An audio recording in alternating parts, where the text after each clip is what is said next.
नाग देवधाम में कुछ अद्भुत हो रहा था, कुछ ऐसा जिसने सदियों पुरानी कहानियों को हकीकत बना दिया। ये कहानी है त्रेता युग के एक शिवधाम की, धाम के एक बंद पड़े तहखाने की और एक नाग सेना की।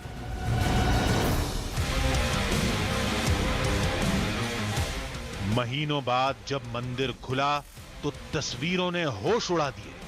तहखाने के भीतर से शिवलिंग का आकार बढ़ चुका था, एक चमकदार रोशनी निकल रही थी और नागों की सेना रक्षक बनकर महादेव के दरबार में मौजूद थी। अरे बाबा रे सांप! ये सब क्या था, कैसे था, कौन था? हर सवाल का जवाब बस एक शख्स जानता था, लेकिन उस तक पहुंचना आसान नहीं था। मगर जिद थी कि हम जाएंगे, झरने को पार करेंगे, मंदिर की पड़ताल करेंगे और खोज कर लाएंगे कुछ ऐसी तस्वीरें, एक ऐसा सच जो आपके विश्वास को झकझोर कर रख देगा।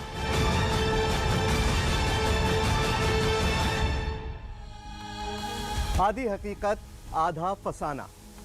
महादेव और नाग से जुड़ी हुई बहुत सारी कहानियां आपने सुनी होंगी, लेकिन आज जो कहानी हम आपको दिखाने वाले हैं वो आपको हैरत में डाल देगी। मध्य प्रदेश में एक धाम है, शायद त्रेता युग का, और कहते हैं कि वहां पर शिवलिंग की पूजा करने रोजाना नाग आते हैं। दावे के मुताबिक रात की आरती के बाद जब मंदिर के कपाट बंद हो जाते हैं और सुबह जब वो दरवाजे खुलते हैं तो शिवलिंग से नाग लिपटा हुआ मिलता है, बिल्कुल कैलेंडर्स की तस्वीर की तरह, या फिर जो सीरियल्स आप देखते होंगे टेलीविजन पे उसकी तरह। दावा बेहद चौंकाने वाला है, लेकिन इस दावे में कितनी हकीकत है ये तो तभी पता चलेगा जब आधी हकीकत आधा फसाना की टीम वहां पहुंचेगी।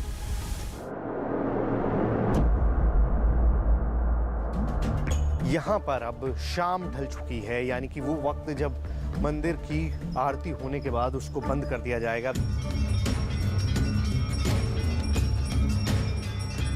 अंधेरा होते ही धाम में घंटे और घड़ियाल गूंजने लगे।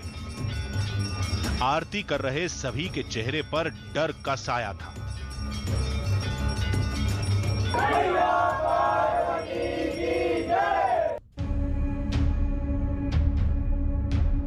तीन बजे रात में भोर के वक्त इन दरवाजों को खोला जाएगा और उसके बाद यहाँ पर क्या होगा, जो कुछ भी होगा वो आपकी आंखों के सामने होगा, आपको भी दिखाई देगा, हम भी देखेंगे।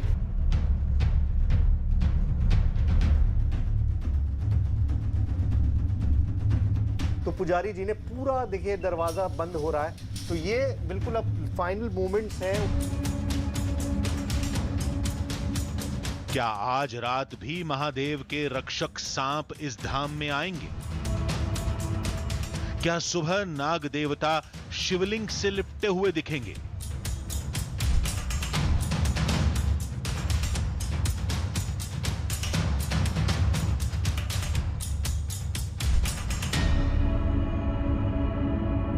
तो सुबह के 3:30 बज गए हैं। वो वक्त आ गया है जब हम इस मंदिर के कपाट को खोलेंगे। आइए पंडित जी, खोलते हैं दरवाजा।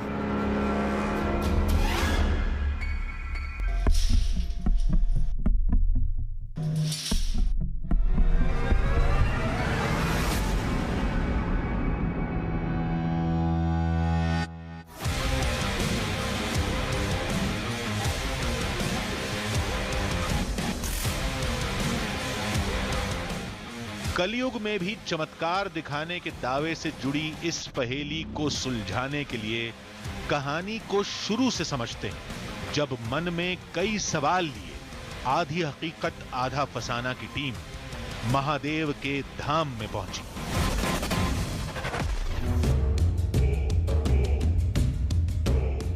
कई रहस्यों की चादर ओढ़े ये मंदिर यहां कब से है कोई नहीं जानता। लोगों ने जब से होश संभाला इसे देखते आ रहे हैं। वक्त के साथ रंग रूप बदलते रहे, लेकिन चमत्कार का जो दावा कल था वो आज भी है।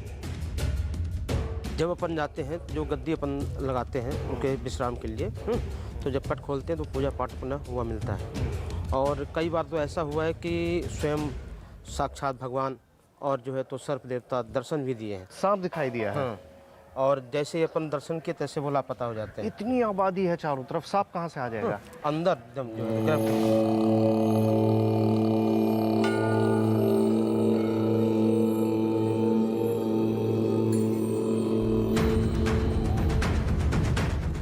दावा यह है कि मंदिर के शिवलिंग की पूजा करने सांप आते हैं। कई बार सांपों को शिवलिंग से लिपटा हुआ देखा गया है। मंदिर के प्रांगण में भी आए दिन नाग नजर आते रहते हैं। अजीब बात है, चारों तरफ गांव की आबादी, कोई जंगल नहीं, फिर सांप कहां से आते हैं? लोगों ने बताया कि सांप बाहर से नहीं, मंदिर के नीचे बने एक तहखाने से आते हैं। एक किंवदंती ये भी मिली है कि जितना मंदिर आपको ऊपर दिखाई देता है उतना ही इसके नीचे भी मंदिर है और वहाँ भी गर्भगृह है, वहाँ भी मूर्ति स्थापित है। उसके जाने का रास्ता ये बताया जाता है। ये चबूतरा जो देख रहे हैं आप, इसमें टाइल्स लग गई है, पूरा एक ही पत्थर है जिससे इसको ढका गया है। महाराजा गुलाब सिंह ने किसी समय पर इसको खुलवाने का प्रयास किया था। कुछ दूर तक खोली गई थी, सुरंग निकलने के बाद इसमें से विकराल रूप में भगवान भोलेनाथ के गण लोग निकलने लगे तो फिर उसको बंद कर दिया गया। सर्प बिच्छू ये सारी चीज़ें निकलने लगी।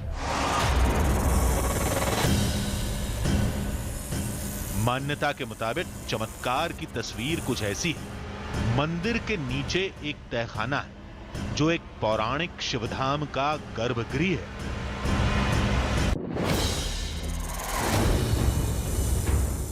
कहते हैं वहां पारस मणि से बना एक युगों पुराना शिवलिंग है जिसकी रक्षा नागों की सेना करती है। उस तहखाने से बाहर निकलने के लिए एक सुरंग थी जहां से नाग बाहर निकला करते थे। लोगों के मुताबिक यही वो जगह है जहां से सांप निकलते थे, लेकिन आज यहां चबूतरा है। देखिए, इस मंदिर की सबसे इंटरेस्टिंग, सबसे इंट्रीगिंग जगह अगर कोई है तो वो ये चबूतरा है। अब आपको स्टाइलों से ढका एक चबूतरा दिखाई दे रहा है तो आपको लगेगा कि आखिर क्या खास है इसके अंदर। हम जब यहाँ पर आए थे तो हमने सारे किस्से इसी जगह के बारे में सुने थे, क्योंकि मान्यता ये है कि यहाँ से एक रास्ता निकलता था जो अंदर जाता है। इस मंदिर के अंदर जो शिवलिंग है उसके नीचे एक और मंदिर है और उसमें एक पारस मणि से बना हुआ शिवलिंग मौजूद है। इस सारी कहानी का कोई सबूत किसी के पास नहीं है सिवाय इसके कि यहाँ पर कभी एक रास्ता हुआ करता था जो लोगों को पता है, जो अभी बंद करवाया गया। और बंद करवाने की वजह क्या थी? बंद करवाने की वजह ये थी कि यहाँ से सांप निकलते थे, बिच्छू निकलते थे और एक दो नहीं, सैकड़ों निकलते थे, चारों तरफ फैल जाते थे, वापस अंदर चले जाया करते थे। आज उस तहखाने में जाने के सारे रास्ते बंद हैं। सुरंग को भी सीमेंट से भर दिया गया। जहां से सांप निकलते थे वहां चबूतरा बना दिया गया। लेकिन सांपों का निकलना बंद नहीं हुआ। कभी शिवलिंग तो कभी मंदिर में नाग दिखते रहते हैं।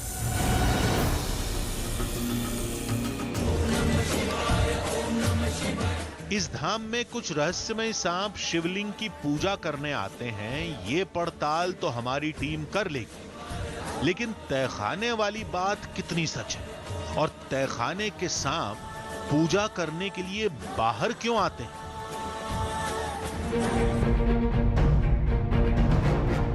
लोगों ने कहा गर्भगृह को गौर से देखिए, जवाब अपने आप मिल जाएगा। अंदर की तस्वीर वाकई हैरतअंगेज थी। पहली बार किसी गर्भगृह में 5-5 शिवलिंग एक साथ देख रहे थे। सबका आकार अलग अलग था, कोई बड़ा था तो कोई छोटा। लोगों के मुताबिक ये शिवलिंग स्वयंभू है, ये मंदिर के नीचे वाले तहखाने से प्रकट हुए हैं। ये सारी मान्यताएं हैं कोई सबूत नहीं है। अब इन सबूतों को नापना बड़ा मुश्किल है क्योंकि यहाँ पर कोई डॉक्यूमेंटेशन नहीं है, किसी ने पहले नाप के नहीं देखा कि कितना बड़ा था कितना नहीं, सब अंदाजे से बताते हैं। इसके बारे में बताया जाता है कि पहले यहाँ था 1 उंगली, फिर 2 उंगली हुआ, फिर एक बालिश हो गया और अब ये पूरा 1.5-2 फीट के करीब हाइट निकल आई है। ये सारा तो बाद में कवर किया गया है, लेकिन पहले ये सिर्फ इतना सा ज़मीन पे उभरा था और उसके बाद से उभरते उभरते यहाँ तक पहुँच गया। तो इसी तरह से 1-2 नहीं बल्कि पूरे 5 शिवलिंग हैं इस मंदिर में। धाम में नाग देवता आते हैं, वो शिवलिंग से लिपट जाते हैं। शिवलिंग अपने आप धरती से प्रकट हो रहे हैं। एक साथ इतने चमत्कार। अब हमारी दिलचस्पी बढ़ती जा रही थी। फिर हमारी टीम ने धाम के सामने वाले कुंड का रुख किया, जिसका नाता कभी उस सांप वाले तहखाने से था। गांव वाले कहते हैं कि उन्हें अक्सर यहां सांप दिखते हैं। वजह ये तालाब नहीं बल्कि वही तहखाना है जिसका एक रास्ता कभी इस कुंड पर खुलता था। रास्ता बंद हो गया, लेकिन नाग यहां आते रहते हैं। इस इलाके का नाम देव तालाब इसलिए पड़ा क्योंकि इस मंदिर के चारों तरफ इसी तरह के पानी के कुंड हैं, तालाब हैं। अब मंदिर में तो 1-2 जगह ही, लेकिन इस तालाब के आसपास तो हर जगह करीबन लोगों ने सांप देखने का दावा किया है। यहाँ पर भी लोगों ने सांप देखा है, यहाँ पर भी सांपों को देखने का दावा किया है और यहाँ पर भी सांपों को देखने का दावा किया जाता रहा है। जी हाँ, मतलब 1-2 जगह नहीं, दसियों जगह ऐसी हैं इस तालाब के आसपास जहाँ पर लोग ये कहते हैं कि उन्होंने सांप को देखा है। पहले तो हमें शक था, लेकिन धाम के मुख्य पुजारी से बात करने के बाद पक्का यकीन हो गया कि चमत्कार की सारी कहानी मनगढ़ंत है। ऐसा हम क्यों कह रहे हैं, आप खुद सुनिए। जितना मंदिर ऊपर है उतना मंदिर नीचे है। हाँ। उस मंदिर के द्वार में जो सर्प इस मंदिर में रहते हैं वो सर्प 5 फन के हैं। 5 फन के सांप हैं यहाँ पर, और अच्छे लंबे ऊंचे मोटे। हाँ। वो शंकर जी को ऐसे कभी कभी छाप लेते हैं। अच्छा जी, आपने खुद देखा है? अपने आँख से देखे हैं। एक बार नहीं, कई बार। हम तो जब से आज हमको 21 साल हो गया यहाँ। हाँ।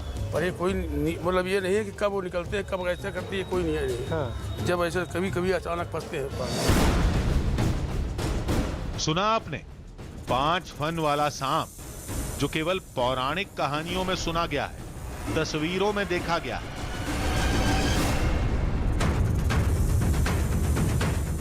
ये लोग कहते हैं कि इस चबूतरे के नीचे जो तहखाना है, इसमें 5 फन वाला सांप है। अरे 5 फन तो छोड़िए, 1 फन वाला सांप भी दिख जाए तो हम मान जाए। लेकिन हमें पता था ऐसा कुछ नहीं होने वाला। तो इस मंदिर की बहुत सारी कहानियां हमने सुनी थी, लेकिन उन कहानियों में कितनी हकीकत है ये कहना बहुत। अरे बाबा रे सांप! अरे बाबा!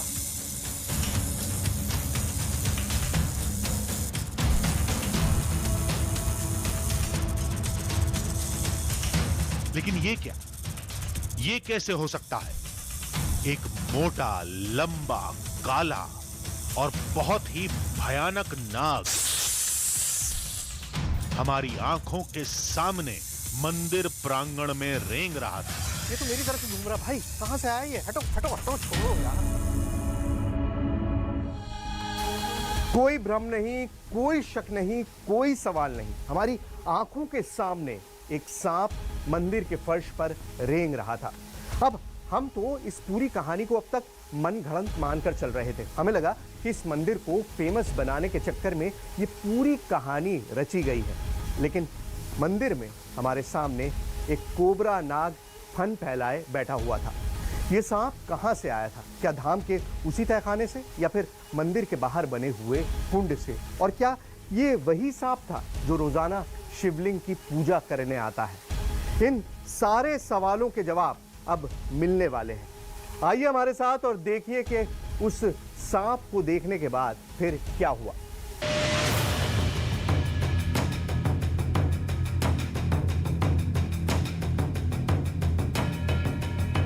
कहानियां इतनी सारी सुनी थी, लेकिन अब आरती का वक्त होने लगा है, शाम ढलने लगी है, लेकिन अभी तक कोई भी ऐसी चीज़ हमको दिखाई नहीं दी है जो जिसके बारे में ये कहा जा सके कि वाकई एक ऐसी चीज है जिसको देखकर हम सोच सकते हो सांप। ओ गॉड, ये सांप है। ये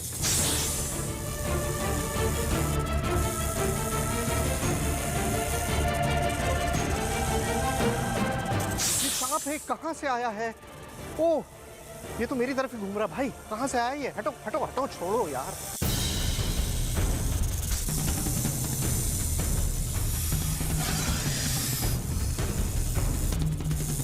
मंदिर के फर्श पर कोबरा सांप रेंग रहा था।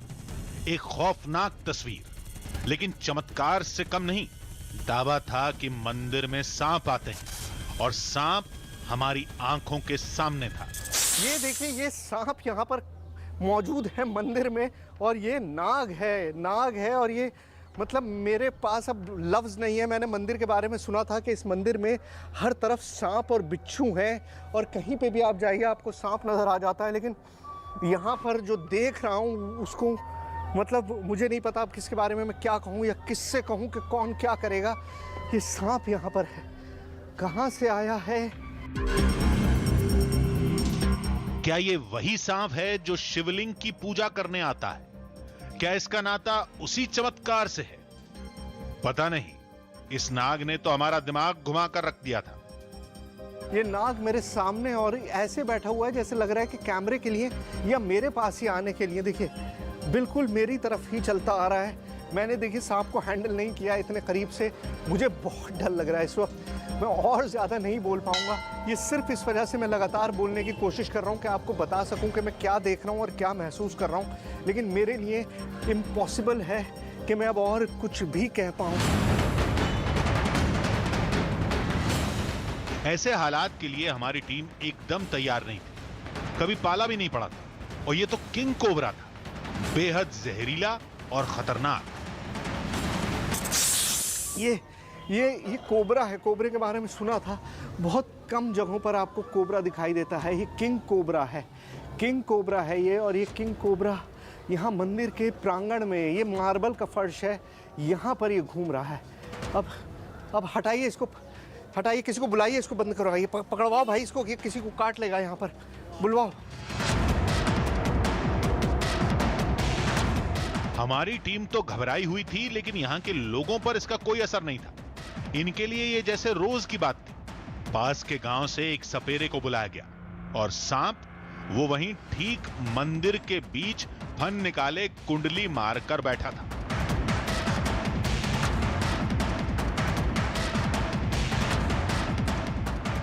ये अपने आप में इतना सरप्राइजिंग है कि मेरी आवाज़ भी इस वक्त नहीं निकल पा रही है। मतलब मैंने ये सोचा नहीं था कि सांप दिखाई देगा, और सांप में भी किंग कोबरा, मतलब जो का राजा कहलाता है सांपों का। जो शिव जी के गले में आपने जो तस्वीर देखी होगी उसमें आपको किंग कोबरा दिखाई देता है। ये वही किंग कोबरा है। ये किंग कोबरा कहाँ से आया है? ये पूरा मार्बल का फर्श है। एक एक जगह मैंने सुबह से देखी है, मुझे कहीं कुछ नहीं दिखाई दिया था, और अभी ये कोबरा जो है वो सामने निकल कर आ गया। मतलब अपने आप में मैं कह नहीं सकता हूँ कि मैं क्या बोलूँ। मुझे कुछ समझ में नहीं आ रहा है इस वक्त।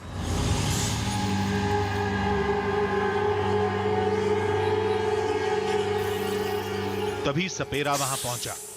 वो सांप को पकड़ने में जुट गया।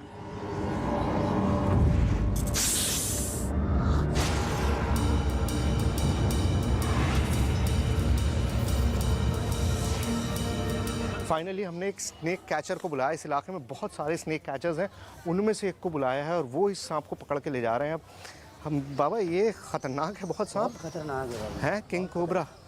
ये मतलब आबादी में तो कहीं होता नहीं है, ये कहाँ से आ गया होगा? जंगलों से लेकिन चला आया है।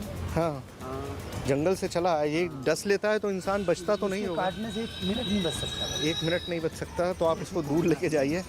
ये मंदिर से इसको हटाइए। बहुत सारे श्रद्धालुगण हैं यहाँ पर।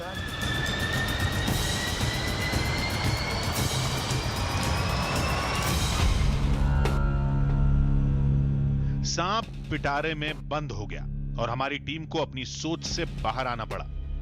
अब तो यही लग रहा था कि मंदिर में कहीं भी सांप हो सकते हैं। ऐसे में शिवलिंग की पड़ताल करना खतरे से खाली नहीं। क्या वाकई मंदिर के नीचे कोई तहखाना है? क्या यह सांप वहीं से निकल कर आया था? क्या अब शिवलिंग से लिपटा सांप भी दिखेगा? तब हमारी टीम ने फैसला किया, पहले हम तहखाने की पहेली सुलझाएंगे, उसके बाद धाम में कदम रखेंगे। आधी हकीकत आधा फसाना। जब मंदिर में सांप दिख रहे हो तो रिस्क लेना ठीक नहीं होगा, और यही सोचकर हमने तय किया कि जब तक मंदिर का हर राज जान नहीं लेंगे तब तक धाम में कदम नहीं रखेंगे। मंदिर में सांप कहां से आते हैं? क्या उसी तहखाने से आते हैं? उसी तहखाने से आते हैं तो उसका रास्ता कहां से है? और मान लीजिए हमें रास्ता मिल भी गया तो क्या हमारी टीम उस तहखाने तक पहुंच पाएगी? और क्या हमें भी शिवलिंग पर लिपटे हुए सांप दिखाई देंगे? सवाल बहुत सारे थे लेकिन जवाब सिर्फ एक था, लोगों की चुप्पी। लेकिन फिर गांव वालों ने हमें एक बाबा के बारे में बताया जो कई सालों से एक झरने के नीचे तपस्या में लीन है, लेकिन इस धाम के हर चमत्कार से वाकिफ है।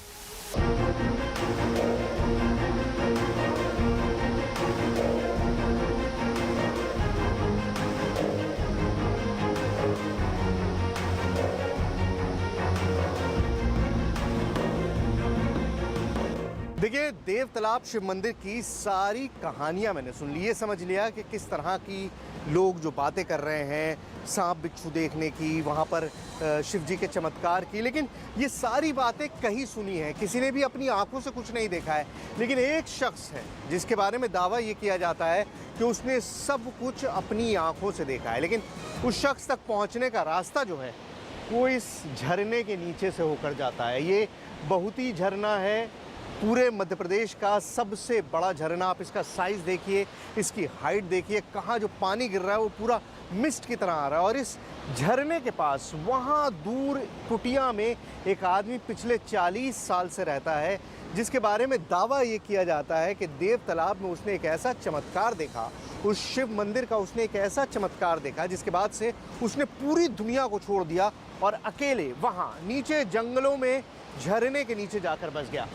अब इस झरने के नीचे उतरकर वहां तक पहुंचना हमारा सबसे बड़ा चैलेंज है, क्योंकि तभी हमें इस मंदिर की असलियत के बारे में पता चल पाएगा।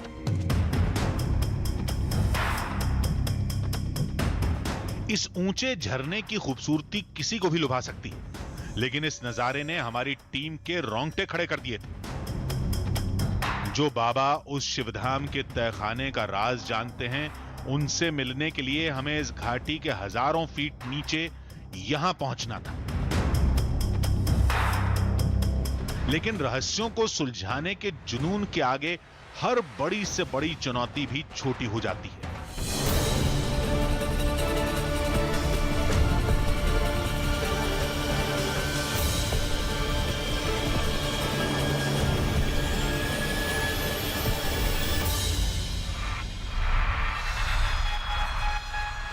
नदी की गहरी घाटी में उतरना जान को दांव पर लगाना था।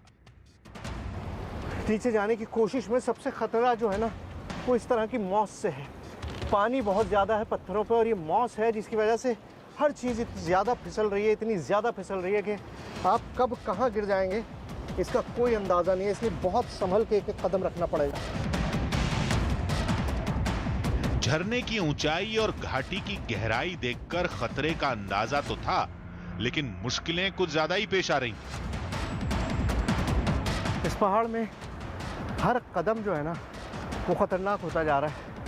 नदी की घाटी में उतरना पहले ही आसान नहीं होता, ऊपर से बारिश, और तीसरा ये कि हमको ये भी नहीं पता कि वो बाबा जी जिनके बारे में इतनी कहानियाँ हम सुन रहे हैं वो हमको मिलेंगे भी या नहीं मिलेंगे, क्योंकि ऐसा मौसम है नहीं कि कोई जंगल में बारिश के बीच में झरने के पास बैठ के तपस्या कर रहा हूँ। लेकिन अगर देव तालाब के शिव मंदिर की हकीकत जाननी है तो वहाँ तक जाना ही होगा।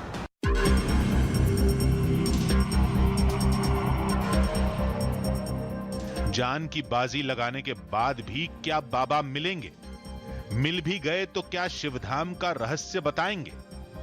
अगर बताएंगे भी तो क्या वो हमारे काम का होगा? पता नहीं। फिलहाल तो हमारे कदम मंजिल की तरफ बढ़ रहे थे।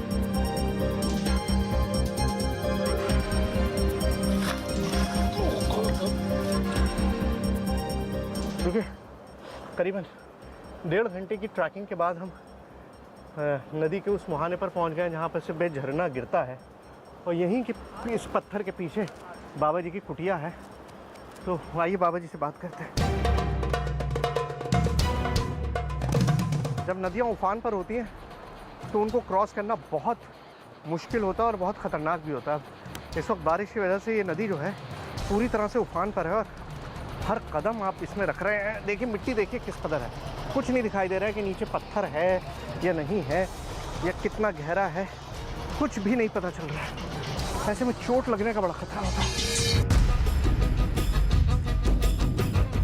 तभी चट्टान पर बैठे एक बाबा दिखे। हमने उनसे बात करने की कोशिश की। झरने के शोर में कुछ भी सुनना मुश्किल था। हम बाबा के पास पहुंचे, उनसे बात करने की कोशिश की। नमस्कार बाबा जी, नमस्कार। आप जंगल में अकेले रहते हैं? हाँ भैया, अकेले रहता हूँ। कैसे? बाबा जी मुझको सबसे पहले ये बताइए कि ये पूरी भूमि बड़ी देव भूमि मानी जाती है। वो देव तालाब के बारे में जानते हैं आप?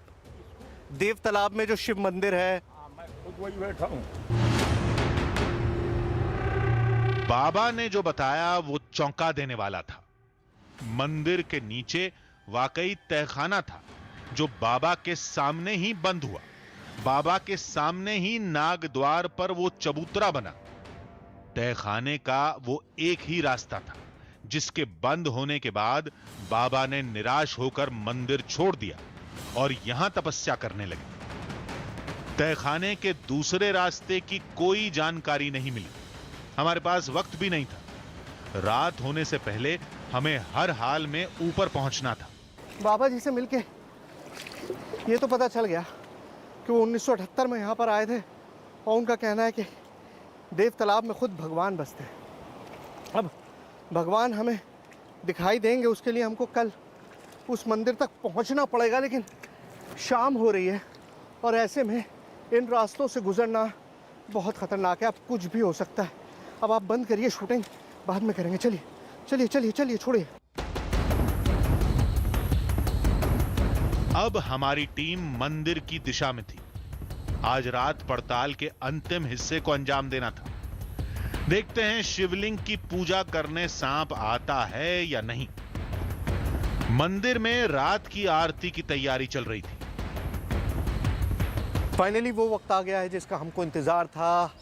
यहाँ पर अब शाम ढल चुकी है, यानी कि वो वक्त जब मंदिर की आरती होने के बाद उसको बंद कर दिया जाएगा। अब ये देखिए यहाँ पर श्रृंगार का काम जो है वो शुरू कर दिया है पंडित जी ने, जो मुख्य पुजारी हैं यहाँ पर। पहले श्रृंगार, फिर आरती और उसके बाद गर्भगृह बंद। दावे के मुताबिक जब सुबह पट खुलेंगे तो शिवलिंग से लिपटे नाग देवता नजर आएंगे।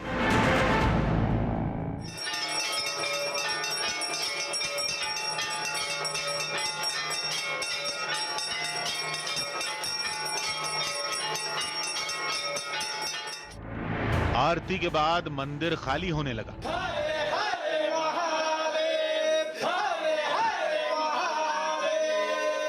देखिए अब वो वक्त आ गया है जब मंदिर के कपाट को पूरी तरह से बंद कर दिया जाता है और ताला लगा दिया जाता है। उसके अलावा उसके बाद इस मंदिर में कोई भी नहीं आता है।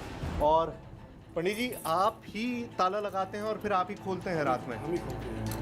आपके अलावा और कोई यहाँ पर नहीं आता है? पब्लिक आती है, बाद में आती है गेट खोलने के बाद। तो सुबह 3:30 बजे अब गेट खुलेगा। आपने देख लिया कि पूजा हो गई है, सारा कुछ हो गया है, श्रृंगार करके इसको बंद कर दिया है और अब ये जो प्रांगण है इसको भी बंद कर देंगे। उसके बाद ये एरिया खुला रहेगा। गेट जो मेन मुख्य द्वार है वो बंद हो गया है, लेकिन इसके बाद अब पुजारी जी के अलावा कोई भी यहाँ पर नहीं आएगा।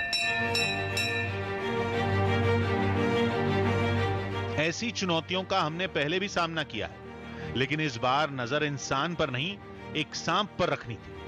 और सांप के लिए ताले और दरवाजे कोई मायने नहीं रखते। लिहाजा हमारी निगाह केवल गर्भगृह और चबूतरे पर थी।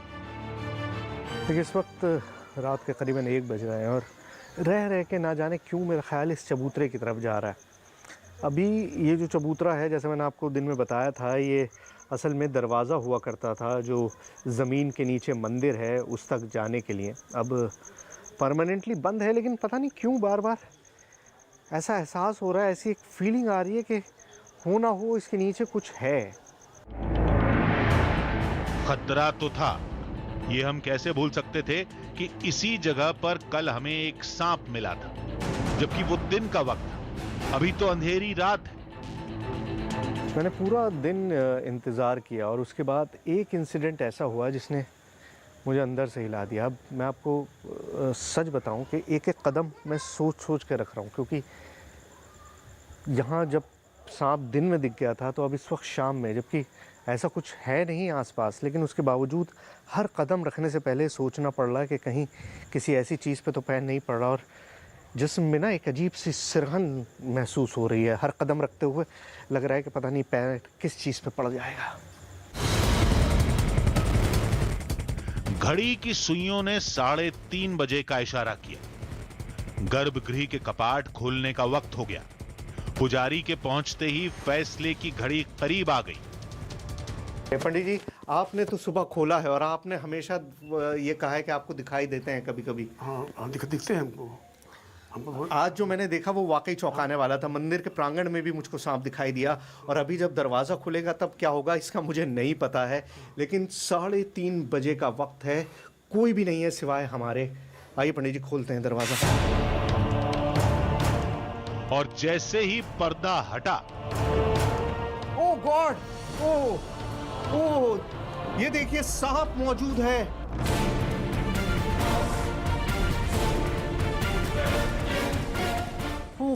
ये शॉकिंग है अपने आप में।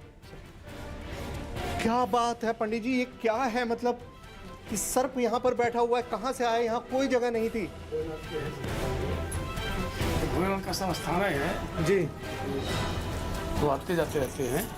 पर ऐसे हाँ, सामने दिख रहा है यहाँ पर।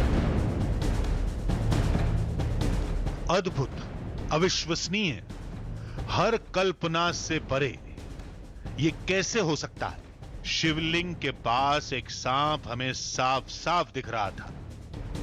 ये आप देखेंगे, मैं मतलब अब शब्दों में बयान नहीं कर पा रहा हूं इस वक्त कि मैं क्या देख रहा हूं। ये वाकई में इतनी ज्यादा चौंकाने वाली चीज है जिसको आप बिलीव नहीं कर सकते। इस मंदिर के चमत्कार के बारे में सुना था, लेकिन देखिए सांप मौजूद है यहाँ पर। हमारी टीम अंदर जाना चाहती थी, तभी पुजारी ने रोक दिया। बहुत चौंकाने वाला है मेरे लिए। बहुत आप अपना करिए, वो देख चुके हैं, हमको करने के लिए पब्लिक परेशान होगी, वो जाएगी बंदा। अच्छा हाँ, चलो ठीक है, हम यहाँ से जाते हैं। ये दिस वाज शॉकिंग, मतलब एक ऐसी चीज़ जब अनबिलीवेबल था कि सांप वहाँ पर बैठा होगा। मैंने सोचा नहीं था कि इस तरह की कोई चीज़ देखने को मिलेगी। ये यकीनन बहुत अजीब व गरीब है, बहुत अजीब है। चलिए। पुजारी ने सांप पर फूल चढ़ाए और कपाट बंद कर दिए। इससे आगे बढ़ने और देखने की इजाजत किसी को नहीं। गर्भगृह के सांप को फिर देखते हैं। हम दावे के साथ कह सकते हैं कि ये कल वाला सांप नहीं है। हालांकि दोनों कोबरा ही हैं, लेकिन कल वाला एकदम काला था और आज वाला थोड़े भूरे रंग का था। वैसे दावा तो शिवलिंग पर लिपटे हुए सांप का था, लेकिन बंद गर्भगृह में सांप का शिवलिंग के करीब दिखना किसी आश्चर्य से कम है क्या? अब सवाल यह खड़ा होता है कि इन 2 दिनों में मंदिर में जो हुआ, क्या उसे चमत्कार कहा जा सकता है? पहले दिन हमारी टीम को मंदिर प्रांगण में सांप मिला। चलिए ये मान लिया कि वो तालाब या कहीं और से आया होगा, लेकिन गर्भगृह वाला सांप, उसे क्या कहें? वो कहां से आया? पानी के बहने के लिए गर्भगृह में एक सुराख तो हमें भी दिखा था। छोटा था, लेकिन एक सांप के लिए पर्याप्त है। हो सकता है सांप वहीं से आया हो। लेकिन चमत्कार का दावा क्या था? दावा यह था कि महादेव के इस धाम में उनके रक्षक नाग आते हैं और शिवलिंग की पूजा करते हैं।